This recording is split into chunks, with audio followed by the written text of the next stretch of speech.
Alright guys, so something a bit more laid back and relaxed for today. We're talking about TMNT Shredder's Revenge. Now this is a new game that came out, and it's on Game Pass on Xbox and PC, at least for the current time being. You know, you could watch this video at a later date and it not be on there, but it's an arcade style 2D left to right, you know, beat 'em up type of game. Right? Now, is this the next crazy thing to make Game Pass the deal of the century? No, absolutely not. But is it something fun to kind of check out and go play in your spare time, or if you're just between games right now or trying to find something to play, or like me waiting for Tarkov to wipe, then yeah, by all means, go check this out. Now, I would absolutely not pay for this, because it is $25, and no. That's not worth it in any way, shape, or form. It's, you know, a relatively short game, and like I said, it's an arcade beat 'em up game. There is a story, but I mean, as much as a story as an arcade beat 'em up can have, and it really, you know, does the bare minimum of these types of games, right? You got one attack button with a special, a dodge button, and a jump button. That's pretty much it. 6 different characters to choose from at the current time. I'm sure they'll add DLC or something later down the road, get that money. But I just wanted to let you guys know, make you aware of this game.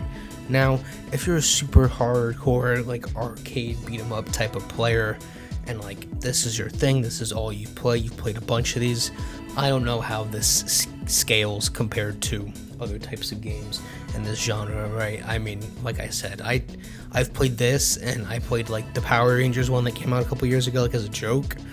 But that's about it. I don't religiously play these games. I don't, you know what's a standard factor in them, what's new, what's different.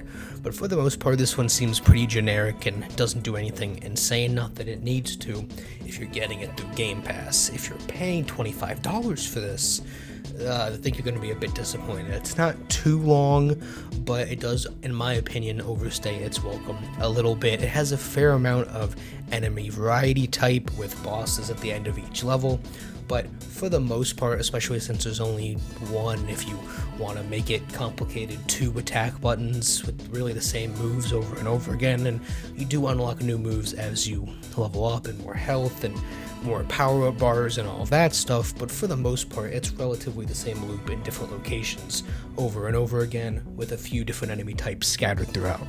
Now, there are a few unique level types, like these vehicle level types. I compared it to the boss fights in Cuphead, where you're controlling a plane or some type of thing like that, and these are a lot more difficult. They limit your movement a lot more. It's a lot harder to control, at least on a traditional joystick, and you know, a lot of the enemies are a lot harder to hit, and it's just, these levels are a lot more difficult. Now, speaking of difficulty, this in any way I feel is only going to be enjoyable for more than 5 minutes on the hardest difficulty, right? I played this on the hardest difficulty, and boss levels and levels like this, and you know, sometimes even just the normal enemies, when they overwhelm you and you aren't paying attention, will make you have to restart, right? But for the most part, that's the only difficulty where you're going to be looking at the screen while you're playing. Anything below that, and you can pretty much just be playing on your phone, right? It's not difficult enough to warrant you actually trying. Now, that's for people with relative experience. I mean, like I said, I don't play these types of games a lot, but I have experience elsewhere that kind of, you know, translates over into this. So if you're, you know, a kid or whatever, and like you just want to play a Ninja Turtle game, then obviously you don't need to be playing on the highest difficulty. Just do your thing, have fun.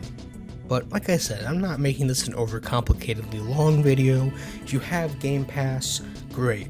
Download this if you're looking for something to play between games. If you don't, do not pay $25 for this unless, one, you're a kid and you really like the Ninja Turtles, then you'll probably enjoy this because there's more replay value there.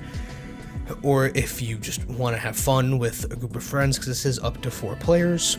Or, you know, if, you know, these arcade beat 'em ups are like really your thing, like the only thing you play, that's the only way I can see you paying for this game.